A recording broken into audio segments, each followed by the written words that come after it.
market is in the mean reversion phase, the ranges phase, what it's really doing is that it making an extreme moves in the one direction, and when the moving average is extended, it come back down and retest those moving averages. So you can see clearly this is the first time happened here.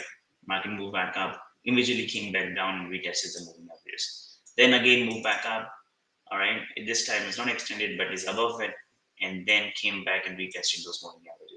Then hold it again, the 50 SMA, the yellow line, move back up, and then we saw yesterday drop again. So right, and then again in the morning, early morning or overnight, it went up, retested those moving averages and came back down. So right now, if you're gonna say the swing, if the swing high is this, and we can say that this is a swing low, this is the lower high, this is the lower low.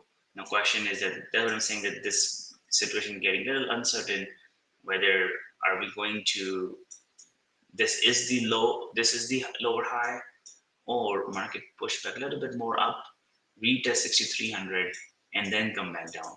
I think that if it could be, this could be a good place to short,